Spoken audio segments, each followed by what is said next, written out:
السلام عليكم ورحمة الله وبركاته.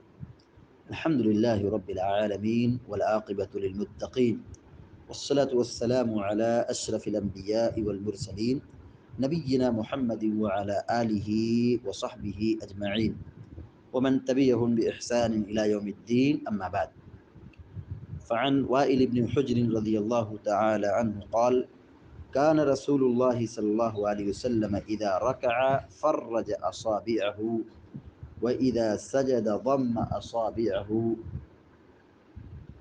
صحیح الجامع الصغیر کی ایک چھوٹی سی روایت ابھی آپ کے سامنے پڑھی گئی ہے۔ سیدنا وائل ابن حجر رضی اللہ تعالیٰ عنہ بیان فرماتے ہیں: کان رسول اللہ صلی اللہ علیہ وسلم اذا رکع فرج اصابعہ واذا سجد ضم اصابعہ، کہ اللہ کے رسول صلی اللہ علیہ وسلم جب رکوع کرتے تھے تو رکوع کے اندر اپنی انگلیوں کو کشادہ رکھتے تھے، پھیلا کر رکھتے تھے، یعنی ملاتے نہیں تھے، انگلیوں کے درمیان فاصلہ رکھتے تھے۔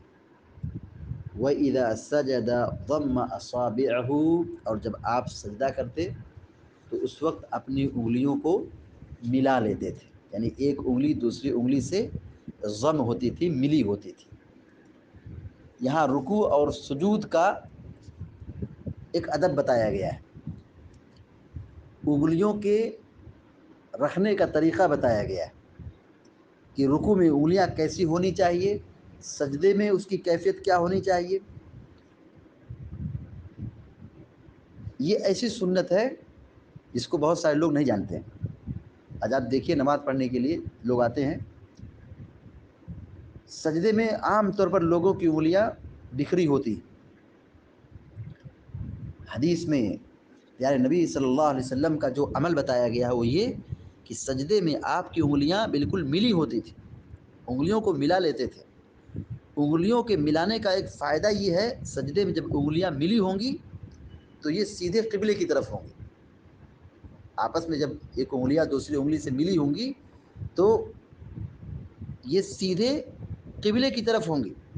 لیکن اگر انگلیاں کشادہ ہوں اور بیچ میں گیپ رکھا جائے، فاصلہ رکھا جائے، کشادہ رکھا جائے، تو پھر یہ انگلیوں کا رخ الگ الگ ہوگا۔ سجدے میں انگلیوں کا رخ قبلہ کی طرف ہونا چاہیے، اور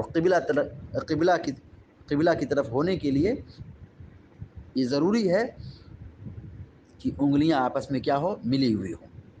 اللہ کے نبی صلی اللہ علیہ وسلم جب سجدہ کرتے تھے تو انگلیاں ملی ہوتی تھی۔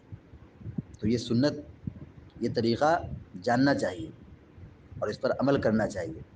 بہت سارے لوگ نماز پڑھتے ہیں تو سجدے میں ان کی انگلیاں کیا ہوتی ہیں، کھلی رہتی ہیں، تو یہ غلط ہے، سنت کے خلاف ہے۔ انگلیاں کھلی نہیں رہنا چاہیے، انگلیاں کیا ہے، آپس میں ضم ہونا چاہیے، ملی ہونی چاہیے۔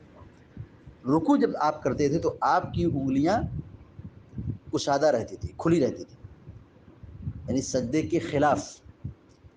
رکوع میں چونکہ گھٹنے کو پکڑنا ہے، کیونکہ مضبوطی سے گھٹنے کو پکڑنا ہے، اور پیٹھ کو، کمر اور سر کو لیول میں لینا ہے، برابر رہنا، نہ اوپر ہونا چاہیے سر، نہ نیچے ہونا چاہیے، نہ پیٹھ بلند ہو نہ جھکی ہو، سر اور کمر کا لیول کیا ہو، پیٹھ کا بالکل برابر ہو۔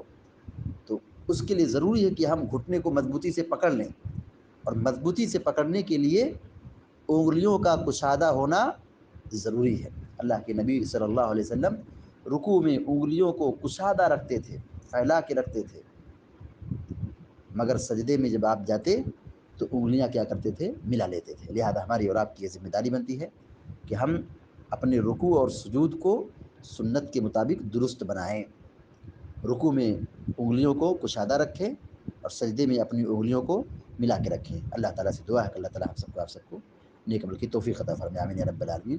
وصلی اللہ علی نبینا محمد وسلم تسلیما کثیرا۔ السلام علیکم ورحمۃ اللہ وبرکاتہ۔